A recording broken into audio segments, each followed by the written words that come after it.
introduced you right at the outset. Welcome, lovely to have you here. And of course, this is an important conversation we're having. We are talking Autism Awareness Month, and we also know that you have a foundation. And I like the way you have headlined your foundation. Not a disability, but an ability. So that's wonderful. It really makes us think about how we view people with any form of supposed disabilities. You have an amazing story to share, so let's kick off and start the conversation by talking about you as a family, because we do understand that you have a child who is on the autism spectrum. When did you first notice that there was something different about your child? What did those messages, overt or perhaps very subtle body language messages that you might have picked up from him that made you realize something is not right here? I need to find out what's going on, and I need to help this little darling in my life. Once again, good morning and welcome. Thank you. Thank you so much. And it's a pleasure to be here. So, what happened was my son I had a normal pregnancy, no complications whatsoever. And when he started reaching the age of 2, that is when he had something called a regress. So, what happened was that during his development stages, he developed his milestones very quickly. He was able to walk by the time he was 1. He could talk, he could sing, he could do his ABCs by the time he turned 2. Then after turning 2, that is when the major change happened. That is when the regress happened, which means that instead of my son having more words added into his vocabulary, his words were becoming lesser and lesser and lesser, up until he was literally left with only mommy, daddy. Those were the only 2 words that were left in his vocabulary.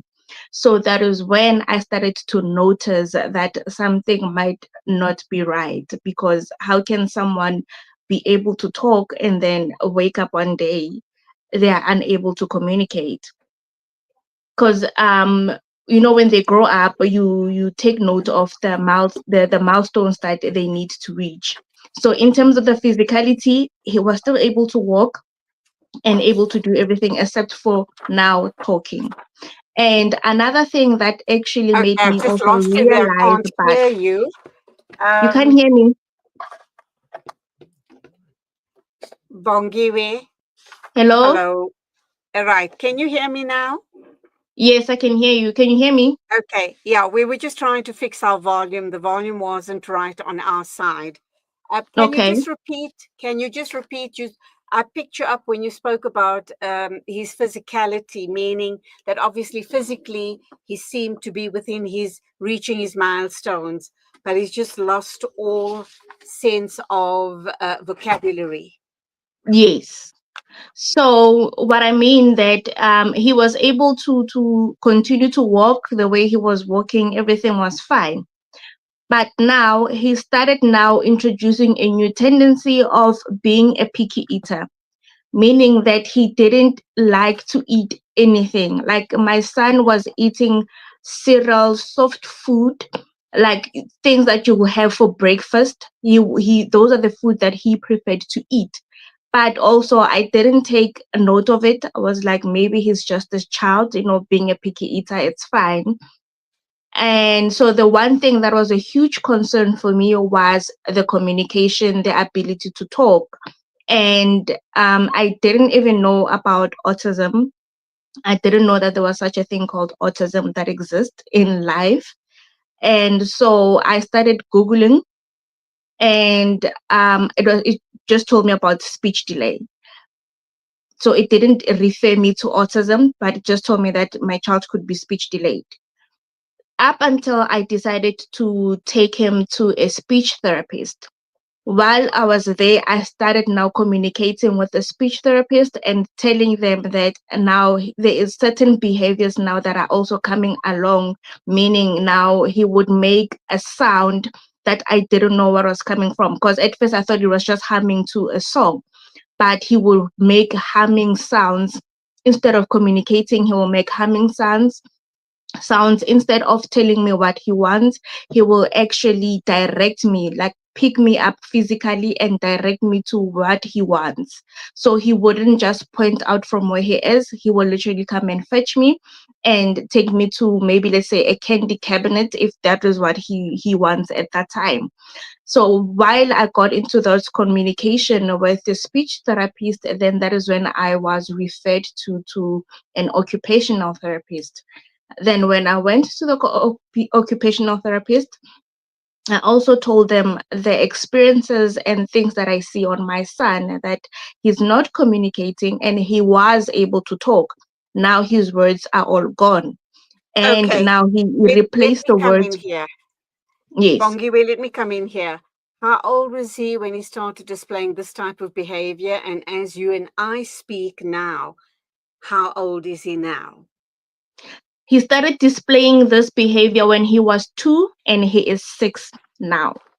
Have you noticed a huge difference with all of the support you are giving him through your work with your foundation? Yes, I have. Right now, his speech is coming along, even though it's very slow, but at least we are on 1 word to 2 words now. And also his social ability, because one of the symptoms of autism is your child being antisocial. So now, because of the foundation, he's able to meet other kids, he's able to socialize with other kids, which has actually made his social skills improve.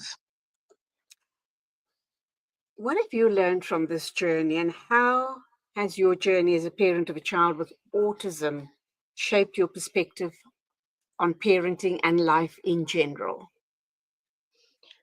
What I can say is how it shaped my parenting style is never to judge.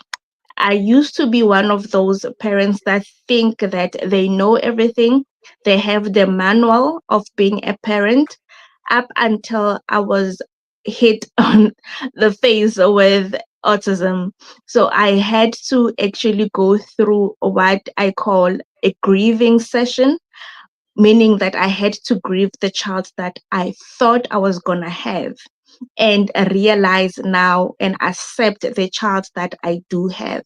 So it has actually shaped my parenting in a form of acceptance, and actually being able to listen to my child, and letting the child be the one that guides me in this parenting field. Let me take you back to after your visits to the speech therapist, the occupational therapist. Who pointed you into the right direction and said to you that there's a bigger issue here? We suspect that this child might be on the autism spectrum. Who was that one person who changed everything for you? What was your next step going forward? And when you were finally told that your child is on the autism spectrum, what was going through your mind? How shocked were you? How willing and ready were you to accept this reality in your life, in your child's life, knowing that your life is going to take a totally different turn? So the person that directed me was the occupational therapist. She actually directs, because occupational therapist cannot diagnose. So then she referred me to a neurodevelopment pediatrician. That is where the official diagnosis came about. So through research, we dive into research, we dive into Google. I knew that he might be autistic. But now, what was confusing is that it also showed a signs of ADHD also. So I got confused on to which one is it. But up until I got the official diagnosis that it was actually both. It was autism and Oh, ADHD.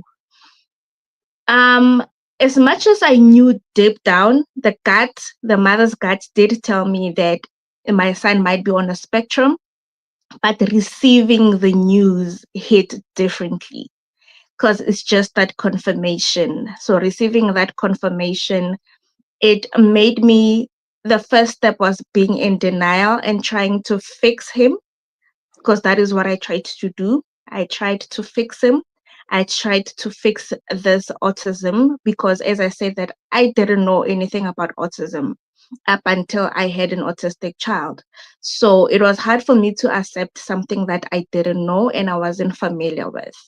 So I started to try to fix him, meaning I tried to um, go through everything. Like when someone says, I'm selling this cures autism, do this cures autism. I did it, I tried it, and I wasted a lot of money. And then after the denial stage, I went into the grieving stage. That is where I started now to see and, you know, reality hits now that everything is going to change. That dream that I had, that school that I wanted my son to go to, that sports that I wanted him to play, that gatherings, those social gatherings that I wanted him to actually attend with me or with my friends, they are slowly changing and they are not going to be the same. And then then I started to actually accept that this is going to be a lifelong disability that my son is going to have. Nothing can cure it, and I just need to actually accept my son for who he is and not see the disability in autism, but see the ability that actually comes with him being autistic. okay. We're going to go for our first ad break. When we come back, I think lots of issues still to be covered is the stigma, the social stigma, the support, with friends and family rallying around you and saying to you, you've got this and we are supporting you. Or do they start marginalizing you? Because oftentimes when children present with a particular condition, people in their ignorance seem to think that it's contagious and they need to keep very far away from you. So all of the trauma that you had to endure whilst you were trying to get the best help possible for your son. We'll talk about that, and then we'll talk about what exactly is autism so that people watching us this morning can get an understanding and be more supportive to children and people with not only autism but any other disability. So Bongiwe, please stay with us. Lots to cover on the show this morning. Okay. The most important meal of the day, yet many children go to school hungry because of poverty. Penny Appeal South Africa's Breakfast Club aims to get a warm, hearty meal to underprivileged children so they can spend their day prospering in their schoolwork. Help feed a needy learner for only 5 Rand a day or 150 Rand a month. Or visit our website www.pennyappeal.org.za or call 031 1100 573 to find out how you can donate. Penny Appeal South Africa. Small change, big difference. When the perfect blend of stylish decor, exquisite halal cuisine, and warm hospitality come together, it could only mean Albeit Lodge, your true home away from home.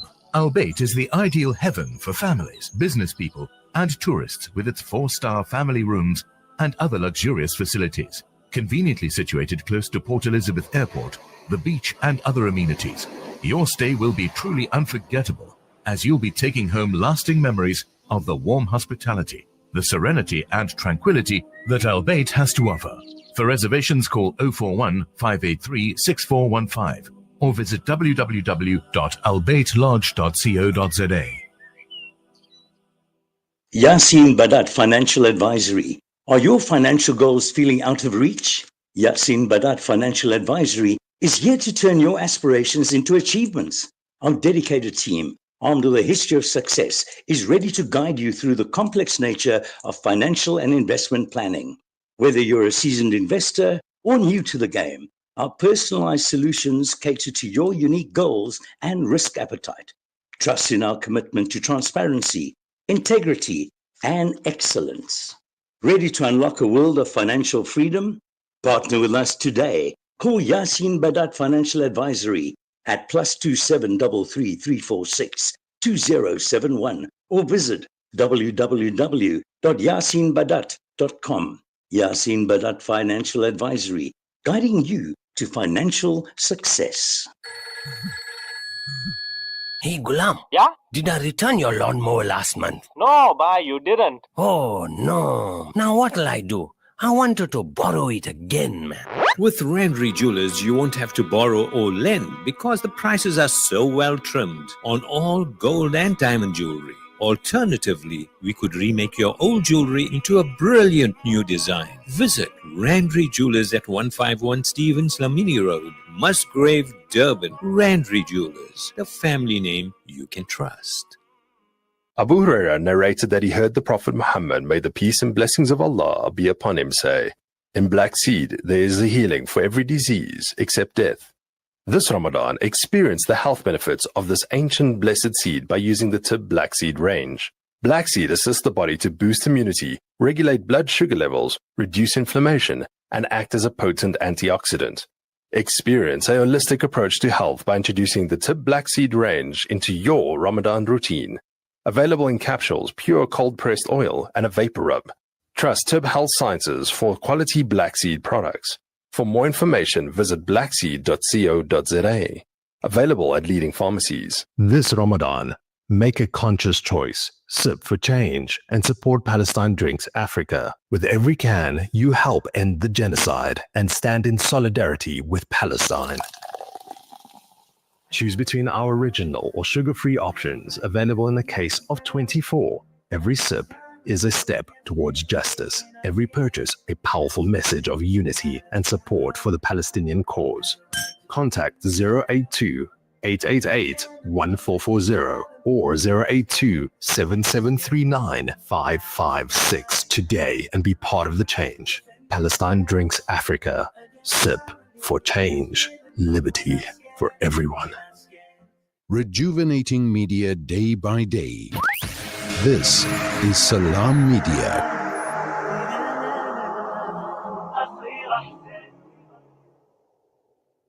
Welcome back. We are talking with a parent of a child who is on the autism spectrum. She's back with us. Bongiwe, welcome back. We have a question from a listener and they want to know, hi Bongiwe, what goes through your mind when you see other children socializing easily while your child struggles? Truth be told, it's very, very painful. It's very painful to see your child not being able to fit with other kids, not being able to play with other kids, because as kids are supposed to play and play with each other, not only for their social skills but also to help with independence and some sort of development. So to know that my child struggles very much with that part, it actually pains me a lot. And last time I came back, I passed a group of kids playing and I went to the shop. When I came back and I asked my husband, will I ever see my child being able to play like this with other kids, being able to other kids understanding him and him understanding other kids. So it's really not easy. It's a painful journey, but we try to open up his circle of socialism so that he's able to socialize through the foundation. Undoubtedly, you and your child and you as a family have faced a lot of social stigma and misunderstanding because of his autism. Mhm. How do you handle a very difficult situation like that? It used to be very, very difficult, more especially in terms of taking him out to a restaurant or taking him out on a mall, because those places they end up making him feel overwhelmed. And that is where an autistic child might experience some sort of a meltdown or the high sensitivity, because my son is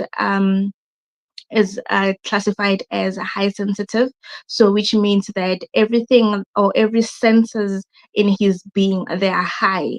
So whatever that he hears or sees or touches or tastes, the senses become very overwhelming for him. And being um non-speaking makes it difficult for him to verbalize or to communicate how he's feeling at that certain point of time.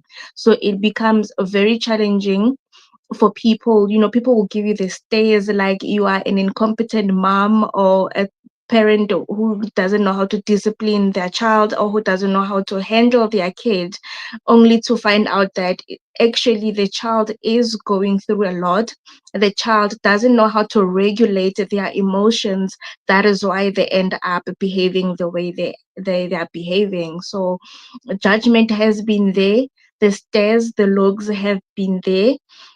So what we do is just, we try by all means to take that opportunity to educate. If someone can come or and say what's wrong with the child, sometimes even strangers will come and try to assist like you don't know what you're doing.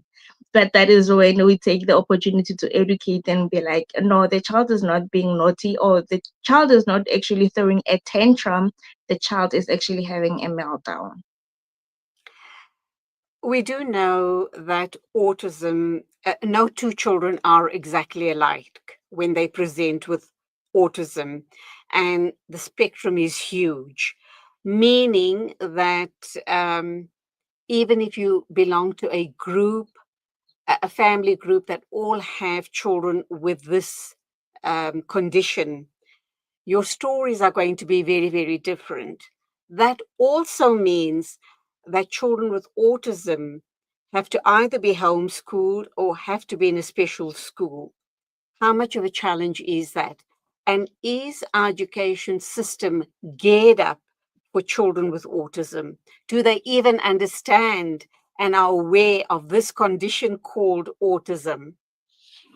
Truth be told, that one is a big fail. It's a big fail in terms of accommodating kids who have autism, because as you explained it's a spectrum. So they need their own special needs school. They don't need a school where every special needs is combined, because chances of your child now having a regress, they are very high, because these kids learn through what they see than what they hear. So they would copy certain behaviors, and now it will make you a regress, make the child regress. So in terms of even the lack of special needs schools, especially to cater for an autistic child, is a very, very, very low. That is why there is high numbers of a waiting list, including my son himself. He is on a waiting list. And now you find out that a child misses 3 years to 4 years of education sitting at home, being on the waiting list, because there are no schools. And I remember that the special needs schools cater for kids from age 7 up until 18. So they need to wait for those kids to actually leave the school for them to be able to for space to open. So it's a really, really challenging finding school. It's really, really expensive when you go to a private route, because there is no school which is less than 7,000 rands per month. And that is a school which doesn't have any therapist inside. But if you find a school with therapist, then you must be able to pay 10,000 going up. And as you know, that therapy is key when dealing with a child with autism. How are you managing this situation? It sounds very challenging. I mean, the costs are absolutely astronomical. What do you do in the meanwhile before your child is enrolled at a special school? What are the capacities you've had to brush up on to assist your child so that when he eventually does go to school, he doesn't lag behind? So what I have done for my child is that um right now he's repeating his daycare center. So I am just one of the privileged parents that the daycare center was able to allow him back so that he doesn't stay at home. Yes, there is homeschooling, but the issue is that because of autistic kids suffer from social abilities, interacting with people will actually work more for them. So you can opt for a homeschooling if you know that you do have social programs in place for your child. So if you don't have it, then you just need to wait up until you can take the child to a formal school. So what I'm planning to do, since the child is at the waiting list right now, he's back at his daycare. So he's back with people, with his peers, with his kids, even though he's the oldest one now. But I'm just praying and hoping that next year he will find space. But if he doesn't find space, I will have no choice but to take him to a private institution. Okay, we have to wrap up now. Our next guest is standing by, but one or two very important questions. I can't let you go without you not having answered them. Your advice to other parents whose children have recently been diagnosed with autism, and how do you go about breaking stigmas and building understanding? I'm sure you're going to tell me your foundation has all of the answers. And then you can also just very quickly tell us about your foundation. Okay, so my advice to parents who just recently got the diagnosis is it's okay to be sad. It's okay to moan. Your child is very much okay, but do not stay in that hole forever. You will need to go up, brush yourself up, and go find help and assistance for your child. You need to fight for your child because no one is going to fight for your child if you don't. And in terms of the foundation, it's called Not a Disability but Ability Foundation. So what I do is that I have two events every year. One event is where we link up as parents just to go out, just to be able to share experiences, because sometimes you need to actually, you cannot pour from an empty cup, and raising a child with a disability can be draining. So we just meet up, we do activities, we share experiences, and we invite a professional to come so that they are able to actually get a free kind of consultation, even though it won't be a deep one because the child is not there. And then another event that I do host is the workshop. The workshop, that is where the kids are allowed to come. It becomes like a family fun day, but also professionals are there. So you have your speech therapist, occupational therapist, or your psychiatrist. They're available to take on your questions so that you are able to find answers and get the proper tools to be able to raise your child. What are your plans or your hopes for your child's future, and how can the broader society, schools, employers be more inclusive of individuals with autism? I think society, the first thing first is the education. We need to educate society. And as parents, we need to advocate for autism and advocate for the education and inclusive of our kids. Remember that those people or the society come from the root of not knowing. So it's going to be difficult for them to engage or um, include the kids kids who are autistic if they don't know what autism is. So we need to start with the advocacy and the education so that inclusiveness now comes naturally. They need to understand that autism is a spectrum, and just because of my child is autistic doesn't mean that my child has a mental problem. It's just a delayed problem that is a neurodevelopment disorder. That is all. And in terms of the future for my child, I want him to thrive within his autism. I want him to see his autism as his power. That is why I also wrote a book called Autism is My Superpower, so that he doesn't see autism as a disadvantage or see autism as a limitation, because we have seen. Okay, we've just lost Bongiwe there, but we've got to end the program in any event. Undoubtedly, she is on the socials, on all socials. So just try and find her under the heading or the headline, Not a Disability, but an Ability Foundation. It is 11:36 new on the mid-morning show. We're going to move along and we're going to be talking with Dr. Ken Resnick. He is an educational psychologist and founder of the Smart Choice Parenting Program.